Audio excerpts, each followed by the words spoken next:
आपने करना है। 1 मिनट। मुस्कुराकर, दर्द भुलाकर, रिश्तों में बंद थी दुनिया सारी, हर पंख को रोशन करने वाली वो शक्ति है एक नारी। आप सभी को मेरा नमस्कार। मैं एमएस केसरी पब्लिकेशन की संस्थापिका मुस्कान केसरी आप तमाम श्रोताओं का स्वागत करती हूँ, अभिनंदन करती हूँ। हर बार की तरह इस बार भी मैं एक ऐसी मात्र शक्ति को लेकर आई हूँ जिनकी साहित्य की यात्रा को सुनकर आपको बहुत ही प्रोत्साहन मिलेगा और साहित्य के क्षेत्र में कुछ अच्छा करने की एक ऊर्जा भी मिलेगी। तो चलिए बिना समय गवाए मैं आमंत्रित करती हूँ फरीदाबाद से आदरणीय मधु वशिष्ठ जी का। आदरणीय, आपका मंच पे बहुत बहुत स्वागत है। आप अपना परिचय हमारे श्रोताओं को दें। नमस्कार जी। मुस्कान केसरी मंच को और मुस्कान केसरी जी को सादर नमस्कार। आपने जो ये इतना अच्छा कार्यक्रम चलाया है, इससे हम सब भी अपने आप को सबके बीच में पाते हैं। इसके लिए आपका हृदय तल से आभार करते हुए मैं अपना परिचय के लिए यही 4 लाइनें कहना चाहूंगी। खुद को भुलाकर खुद को पाया है, खुशी तब मिली जब खुद को गवाया है, सब कुछ जब छोड़ा तो भंडार भरा पाया है, परमात्मा ने हर दिन हमको आगे ही बढ़ाया। सेवानिवृत्त होने के उपरांत उस खाली समय को मैंने जिस तरीके से प्रयोग करा और आप जैसे लोग इस साहित्यिक यात्रा में मिलते गए, जो कि मेरे को अपनी पहचान बनाने में भी सहायक हुए, और इस तरीके से मेरी साहित्यिक यात्रा आगे चलती रही। मैंने सिर्फ अपने अनुभवों को ही, जो भी मैंने अपना जीवन काल में अनुभव करे हैं, सेवानिवृत्त होने से पहले तो घर और मैं दफ्तर में, मैं दिल्ली सरकार में सेक्शन ऑफिसर अच्छा। के पद पर थी, तो घर और दफ्तर के बीच सामंजस्य बिठाने में ही काफी समय खर्च होता था। परंतु जब समय मिला तो मैंने जो भी पाया था, या जो कि बहुत सी चीजें जो मैंने अनुभव करी, जो मैं बदलना चाहती थी, या कि जो मैं चाहती थी कि सबके बीच में प्रस्तुत कर सकूं, वो ही मैंने, क्योंकि आजकल बहुत सुगम हो गया है लिखना भी, बहुत से मंच भी है, सब कुछ है, और उससे भी ज्यादा सुगम हो गया है पहचान बनाना। देखिए आप जैसे लोग ये काम बखूबी कर रहे हैं, तो ऐसे ही उस यात्रा में आप जिससे लोग मिलते गए और मेरा साहित्य का कारवां आगे बढ़ता गया। बहुत ही शानदार परिचय और बहुत ही शानदार पंक्तियों से आपने इस इंटरव्यू का शुरुआत किया है। तो जैसा मधु जी आपने बताया कि आप फरीदाबाद से हैं, तो हमारे श्रोताओं को बताएं, अगर वो फरीदाबाद जाते हैं तो फरीदाबाद में वो कौन कौन सी स्थल है जो उन्हें घूमनी चाहिए और वहाँ की कौन सी ऐसी प्रसिद्ध व्यंजन है जो उन्हें खानी भी चाहिए। जी, मतलब आप लोगों को लग रहा है कि फरीदाबाद, हमको तो दिल्ली और फरीदाबाद ये पूरा एनसीआर ही है, दिल्ली फरीदाबाद नोएडा। आप जब आते हैं तो फरीदाबाद में सूरज कुंड, भटकल लेक, बहुत सारे माल इत्यादि भी हैं। इसके अतिरिक्त दिल्ली भी बहुत समीप है, तो आप दिल्ली भी कवर कर सकते हैं। फरीदाबाद और दिल्ली में कोई ज्यादा फर्क नहीं है। मैं तो रोजाना आना जाना भी करती ही थी इतने सालों तक जो मैंने नौकरी करी। बहुत अच्छी जगह है, और बहुत ही, दिल्ली में फिर भी भीड़ वगैरह होगी, यहाँ पर एकदम शांत माहौल, और बहुत अच्छा मेट्रो वगैरह की सारी सुविधाएं हैं। आइए फरीदाबाद में जरूर देखिए। और व्यंजन तो जो भी हरियाणा के व्यंजन है, अपना तो दूध दही का खाना वो जरूर मिलेगा। ये तो बहुत ही शानदार बात है। तो जैसा कि आपने मधु जी बताया कि आप अभी लगातार सक्रिय हैं साहित्य के क्षेत्र में, तो आपको क्या लगता है अभी के समय में साहित्य की अगर बात करें तो युवा रुचि रखते हैं या नहीं? ये बहुत दुखद परिस्थिति हो चुकी है, जो कि महसूस भी किया है मैंने, क्योंकि आजकल मोबाइल युग है। हमने जो था, हम अपने समय में सिर्फ पुस्तकें ही पढ़ते थे। हर जगह लाइब्रेरियां इतना ही जरूरी होती थी जितना जरूरी आजकल आपको मोबाइल लग रहा है। हम दिल्ली में रहते थे, मूवेबल भी, मतलब चलती फिरती लाइब्रेरी भी होती थी, वैसी भी। तो पढ़ना सबको एकमात्र समय बिताने का समय, शौक, छोटी छोटी कविताएं, मतलब चंपक वगैरह, ये सब बहुत सारा, चाचा चौधरी, ऐसी बहुत सारी मैगजीन्स होती थी। अब बच्चे मोबाइल में ही उलझे हुए हैं। तो बिल्कुल। ये पढ़ना और किताबों का बहुत कम हो गया है, जो कि गलत है। अब मोबाइल में यह है कि हर बच्चे को जानकारियां तो बहुत है, पर उसे क्या जानकारी लेनी चाहिए। अब पुस्तक पढ़ने में भी हमारे पास में होते थे, जैसे हम लाइब्रेरी में जा रहे हैं, इस अलमारी से लेना, ये बच्चों की है। हम समझते थे कि ये साइंस फिक्शन है, ये टोटली लिटरेचर है, ये कहानियां हैं, ये लोक कथाएं हैं। तो हम उस वाले कॉलम में जाते थे।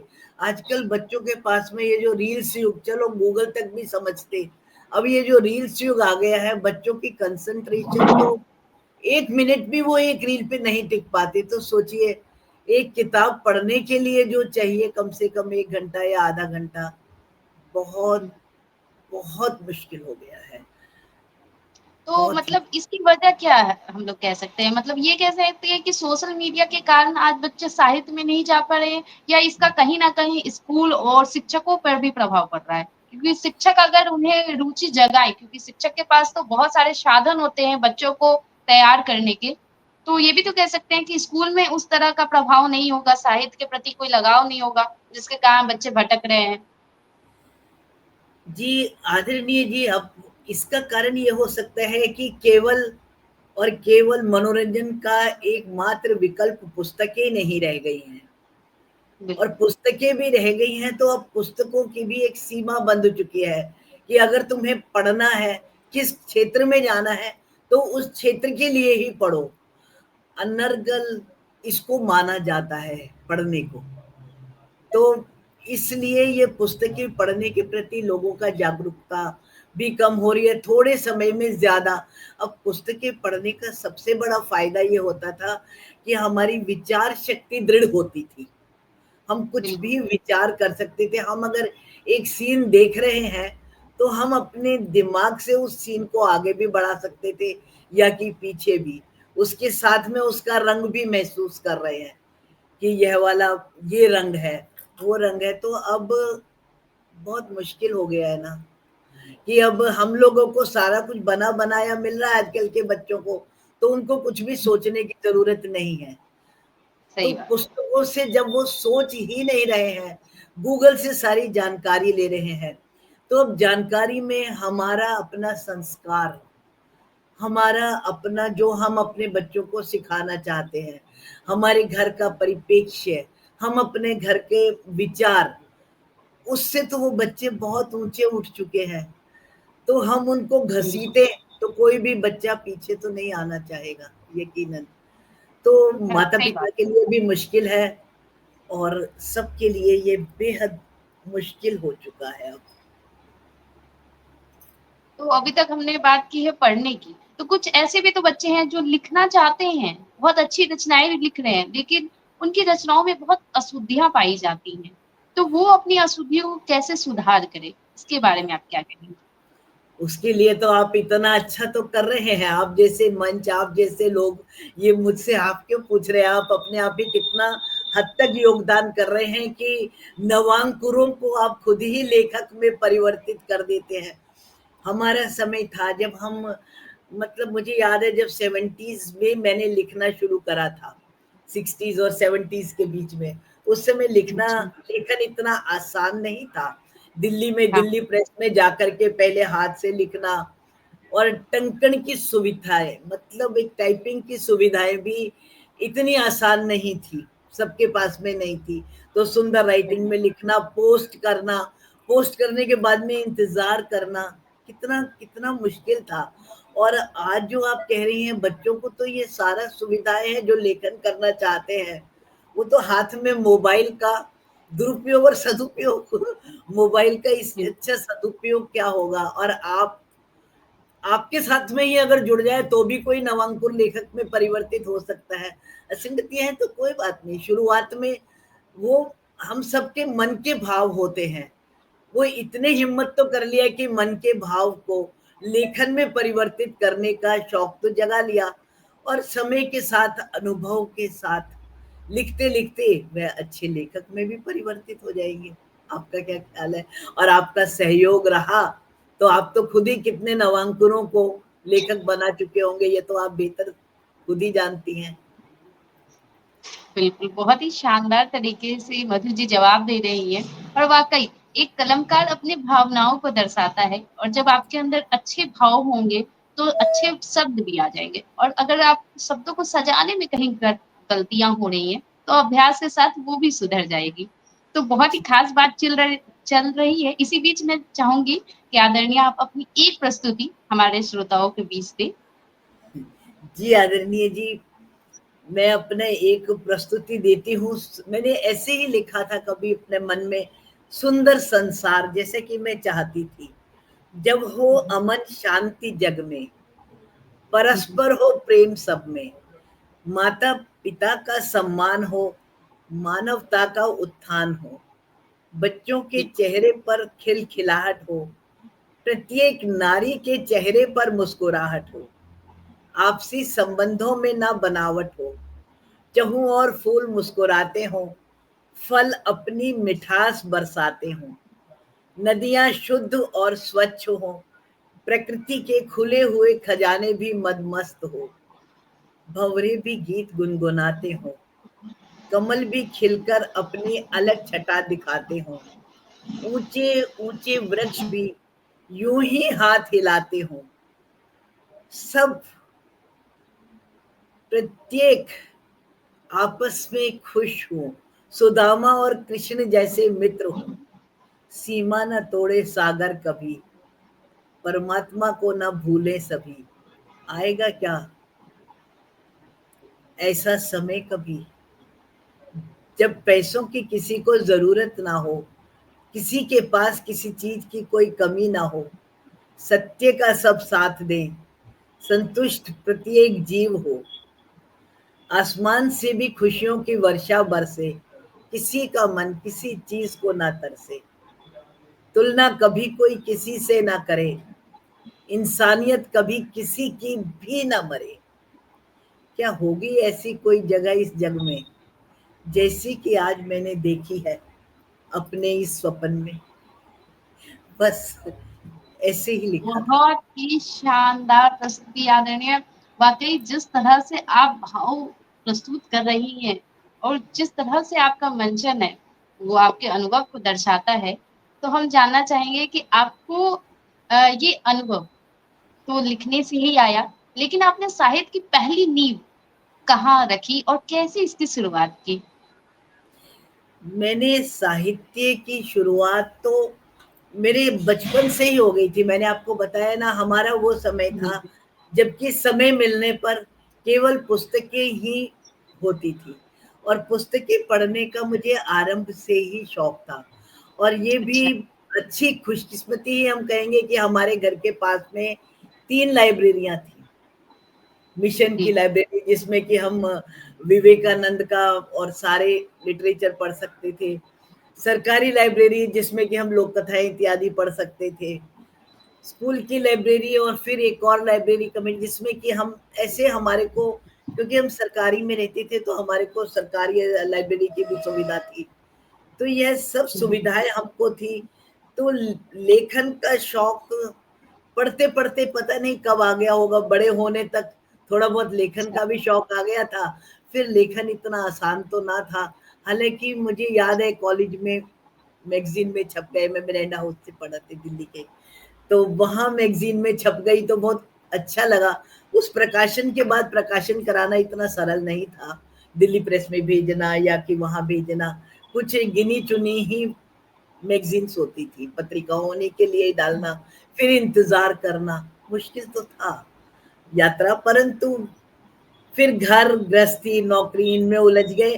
पर सेवानिवृत्त होने के बाद वो शौक जब खाली समय मिला, तो इस अपने अनुभवों को साझा करने की जो इच्छा जागृत हुई, उसमें मेरे 6 पुस्तकें भी छप गई। और ओहो! उनसे भी बधाई मैंने हो। बहुत सारे, ये नहीं मेरी 6 पुस्तकें अनुभव, ये कविताओं की है, कथा कुंज, ये मेरी कहानियों की है। मन, अच्छा। ये भी मेरी कविताओं की पुस्तक है। मन, जीवन, ये भी कविताओं की है। कहानियां यादों की, ये मेरी पहली पुस्तक थी।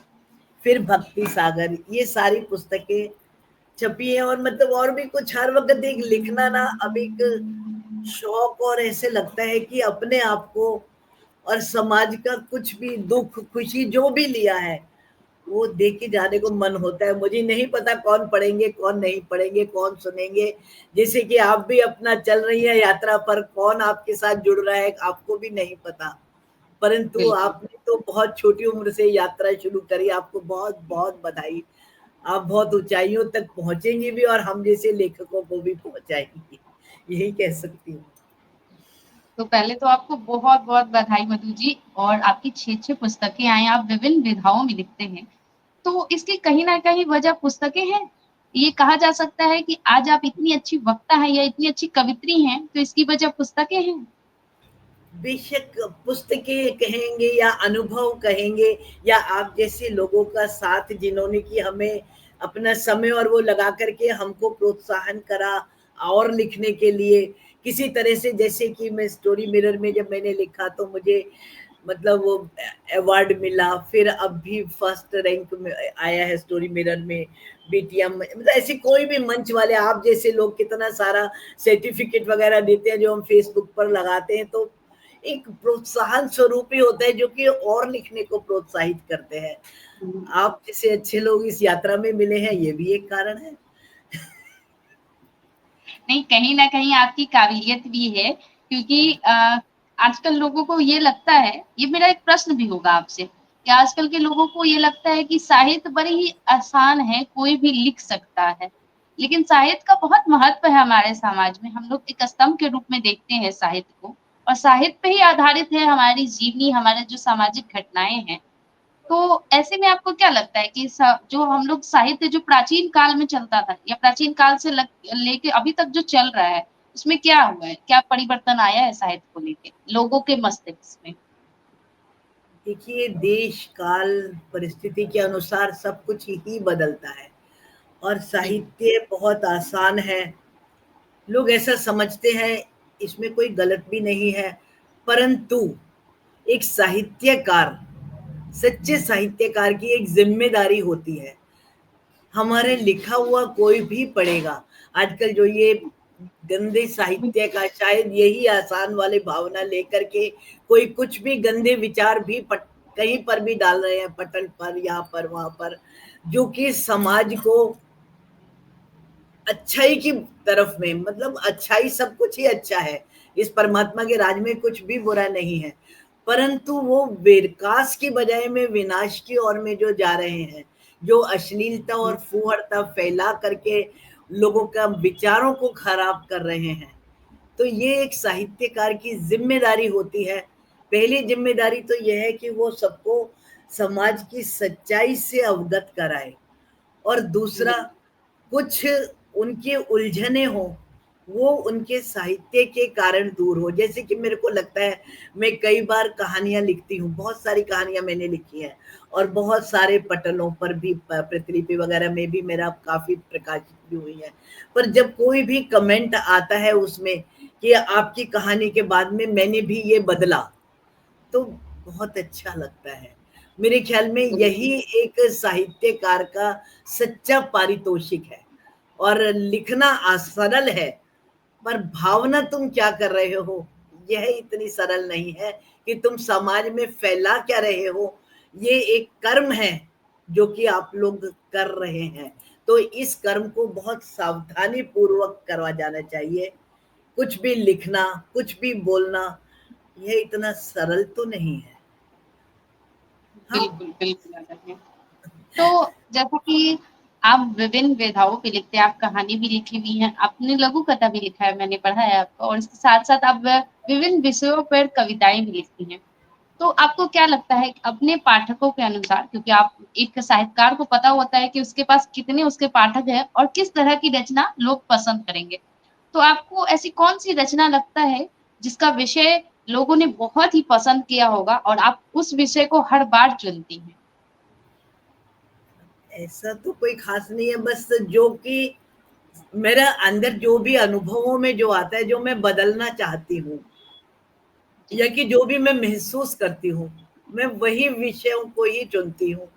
और लिखते समय में यह ज़रूर ख्याल रखना पड़ता है कि कहीं अपनी तरफ से कोशिश करती हूँ कि किसी का दिल ना दुखे और सबको बहुत सरल भाषा में मैं समझा भी पाऊँ। तो अब आप ही एक अपने शब्दों के जाल से एक कविता को प्रस्तुत करें, ताकि हम लोग भी जान सके आपकी विभिन्न विधाओं की हुनर को। ठीक है जी, मैं लिखवत सुनाती हूँ। काश, काश कि बिल्कुल। हम सब अनपढ़ होते, अच्छा। काश कि हम सब अनपढ़ होते, अनपढ़ होते किसी पुराने युग में होते, काश कि हम सब अनपढ़ हमारे होते। सब घर इकट्ठे होते, गाँव में साझा चूल्हे होते। किसने कहा था विकास करने को? किसने हम्म, कहा था इतना पढ़ने को?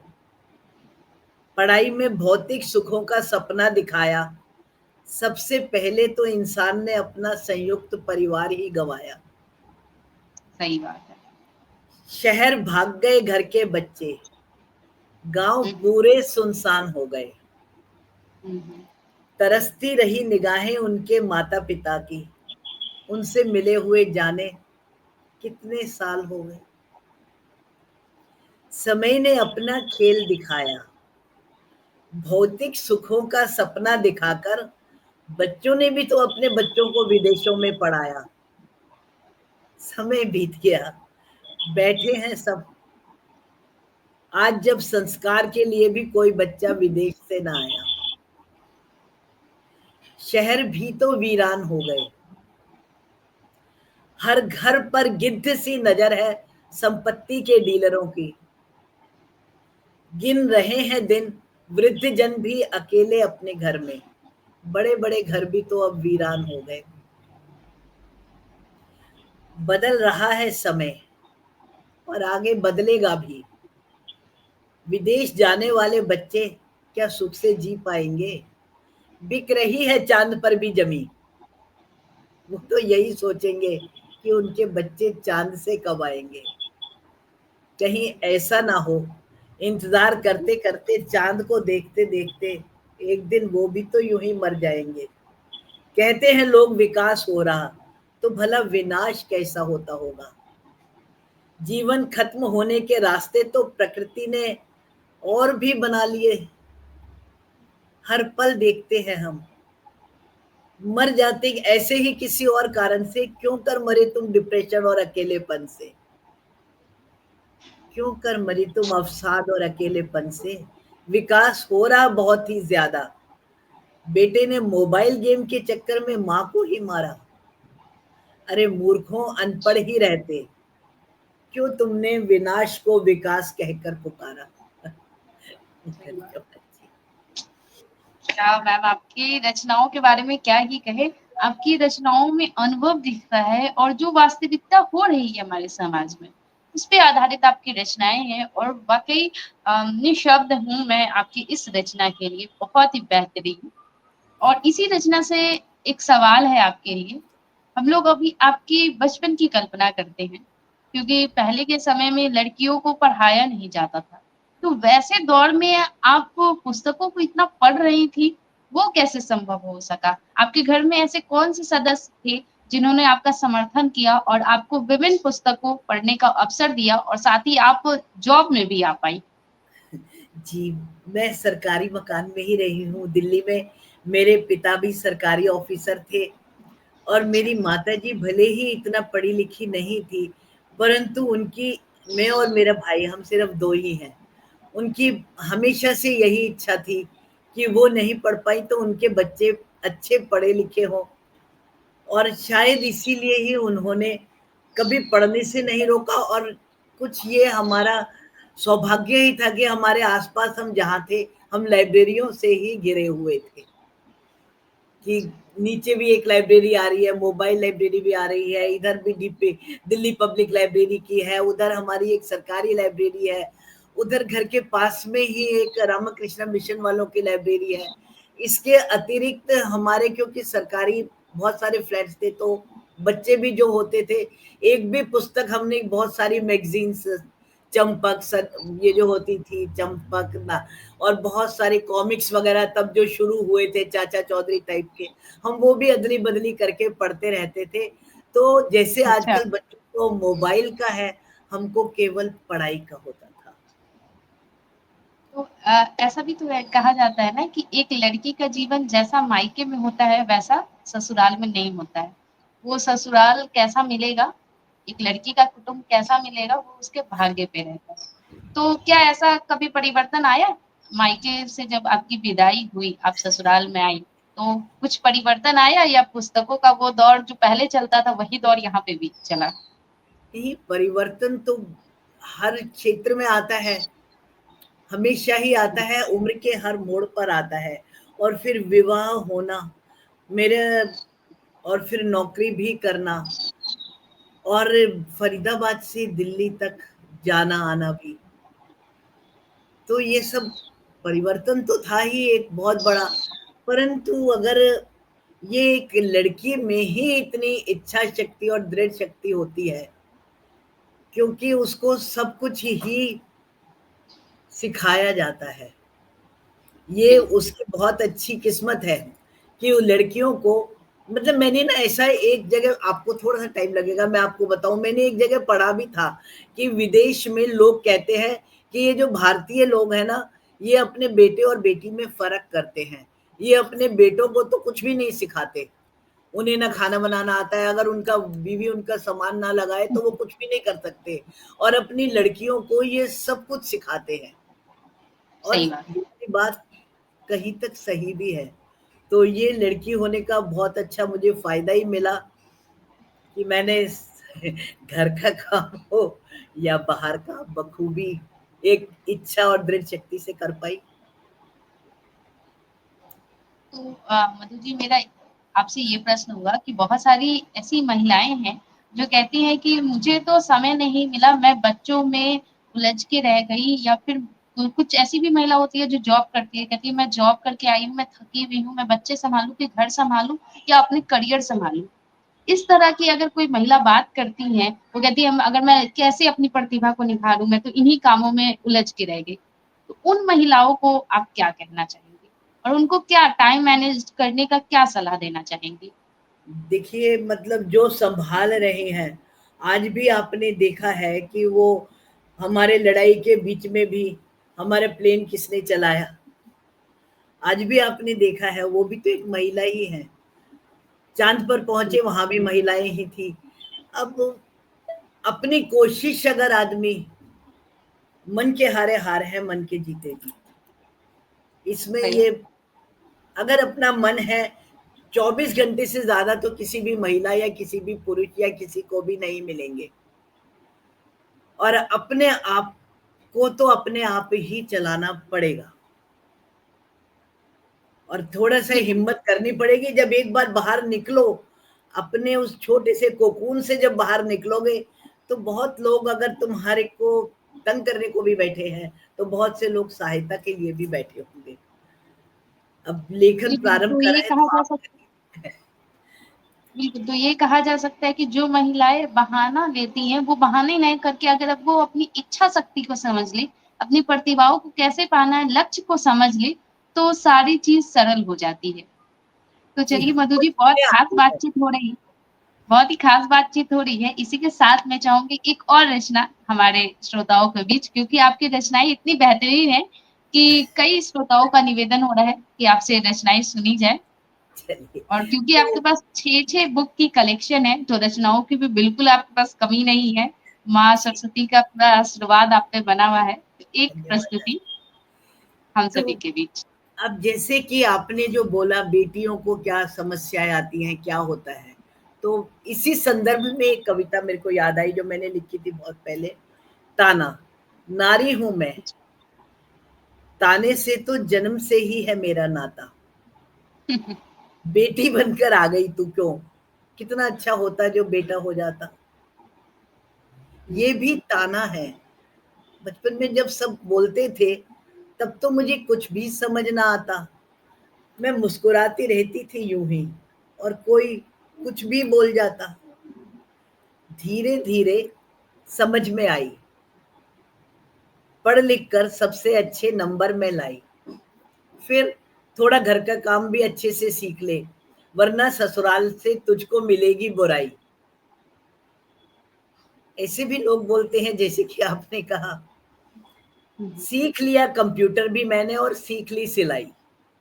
सही बात है। राह मुश्किल थी, राह मुश्किल थी, इसलिए मैं रात रात भर करती रही पढ़ाई। करना तो तुमको चौका चूल्हा ही है, कागज काले करने से भला क्या होगी भलाई। इसे भी तो ताने देते हैं, पर किसी भी ताने की परवाह नहीं थी मैं करती। हर ताने पर पैर रखकर थी मैं एक एक कदम आगे बढ़ती। हैरान रह गए तब सब, जब थी मैं यूपीएससी में नंबर 1 पर आई। अफसर बनकर जब मैं बैठी कुर्सी पर, सबकी बोलती खुद ही बंद हो आई। तानों की क्या परवाह करना, तानों को भला क्यों कर सुनना। बहरे हो जाओ और अपने लक्ष्य को पाओ, बहरे होकर अपने लक्ष्य को पाओ। लोगों का तो काम ही है बोलना, बुरा करोगे तो बोलेंगे, अच्छा बहुत करोगे, अच्छा। अच्छा करोगे तो भी बोलेंगे। अपने अपने ज्ञान की सीमाओं से, जो भी उनकी सीमाएं हैं, अपने बिल्कुल। अपने ज्ञान की सीमाओं से वह तुमको भी तोलेंगे। परवाह करो ना, बढ़ो तुम आगे, परवाह करो ना, बढ़ो तुम आगे। ताने देने वाले लोग भी एक दिन तुम्हारे पीछे ही हो लेंगे। बस यही। बहुत ही बेहतरीन। और आपको तो मतलब विषय इतने सारे आप विषयों पे लिख चुकी है कि हमें लगता है कि हम जो विषय आप देंगे आप तुरंत रचना प्रस्तुत कर देंगी, ऐसा अनुभव हो रहा है हमें। तो जैसे हर किसी के जीवन में एक प्रेरणा स्रोत जरूर होते हैं। तो साहित्य की अगर बात करें तो साहित्य के क्षेत्र में आपके प्रेरणा स्रोत कौन है? ऐसे कौन से रचनाकार हैं जिन्हें आपको पढ़ना बहुत पसंद है, आप उन्हें जरूर हर सप्ताह या महीना में जरूर पढ़ती हूँ, या ऐसी कौन सी पसंदीदा पुस्तक है जो आप लगातार पढ़ती हो या हमारे युवाओं को सजेस्ट करना चाहेंगी? नहीं, मैं अभी पुरानी पुस्तकें भी, जब अब मैं इस उम्र की इस मोड़ पर, जब मेरे को केवल साहित्य से ही प्यार है, तो मुझे नई पुस्तकें पढ़ने की जरूरत नहीं है। वो जो मैंने पुरानी पढ़ी थी ना, वो सारी पुस्तकें मुझे याद आ रही हैं। उस समय में जो मैंने बर्नार्ड शॉ का जो लिटरेचर पढ़ा था, वो भी मुझे याद आ रहा है। अमृता प्रीतम की हर पुस्तक, प्रेमचंद, और मतलब ये सब मेरे को पुस्तकें, कविताओं में गोपाल प्रसाद व्यास की जब हम हास्य लिख रहे होते हैं तो आराम करो याद आ जाती है। तो मुझे अब पुस्तकें पढ़ने की बजाय, उसने कहा था चंद्रधर शर्मा गिलौरी की जो एक ही कहानी थी, तो उस समय जो हमने बहुत अच्छे से पढ़ा, और इतने समय के अंतराल में नौकरी और उसमें जो भूल गए थे, अब दोबारा से उस अंतराल में आने के बाद में मुझे पढ़ने की बजाय वो पुरानी पुस्तकें याद आ जाती हैं। और मुझे खुद नहीं पता कि मेरे लेखन पे कौन असर डाल रहा है। इस अनुभव के साथ में कौन सा लेखक का कौन असर डाल रहा है, मुझे वास्तव में नहीं पता। और मेरे साथ में एक सौभाग्य ये भी था कि मैं ब्रेंड हाउस में जब थी, तो मनु भंडारी हमारा, मेरी लेक्चरर नहीं थी पर हमारे कॉलेज में थी, तो हमने उनको देखा, तो वो भी एक बहुत बड़ा प्रेरणा स्रोत था कि भाई हम उनको अपने नजदीक देख पा रहे हैं। तो बिल्कुल। ऐसा भी और भी बहुत से लेखक। तो मधु जी, आपसे बहुत ही खास बातचीत हुई और बहुत सारे विषयों पे हमने चर्चा भी किया। अब बारी है हमारे श्रोताओं की, जो लगातार आपकी इस वीडियो को देख रहे हैं। तो हमारे श्रोताओं के लिए आप क्या कहना चाहेंगे? मैं यही कहना चाहूंगी, आपने इतना समय दिया, आपका बहुत बहुत धन्यवाद। और आपने ऐसा अवसर दिया आदरणीय जी, आपका भी बहुत बहुत धन्यवाद। और परमात्मा करे ऐसे ही लेखन चलता रहे। और मैं तो श्रोताओं से भी प्रार्थना करूंगी कि अगर आपको कुछ भी समझ में आ रहा है तो अच्छे लेखन की बरसात कर दे, क्योंकि हम आज के लोग इस नए टेक्नोलॉजी को तो नहीं जानते। पर इसमें जो इतने अश्लीलता वाले चलते जाते हैं, अगर हम लोग भी सारे, वही वाली बात की उसने बोला एक गोली अगर मैं कुछ भी नहीं कर सकता देश के लिए तो एक गोली तो खा सकता हूँ, जाकर के दुश्मन के एक गोली तो बर्बाद करूंगा। हम भी अगर कुछ नहीं कर सकते कम से कम 10 वीडियो तो अच्छे दे ही देंगे। उनका 1 मिनट तो इस तो सबको ही करना चाहिए, जो भी साहित्य की समझ रखते हैं या कुछ भी रखते हैं, अच्छे साहित्य को प्रदान करना आज के समय में और भी ज्यादा जरूरी है, क्योंकि हमारे बच्चे भटकाव की ओर हैं। बिल्कुल। ये थी फरीदाबाद से आदरणीय मधु वशिष्ठ जी, जिनकी भावनाओं को, जिनकी रचनाओं को और जिनके व्यक्तित्व को हमने जाना। तो अभी मैं आप सभी से लेती हूँ अलविदा। फिर मिलूंगी एक नए सत्र में एक नए साहित्यकार के साथ। तब तक आप सभी को मेरा नमस्कार। धन्यवाद। धन्यवाद।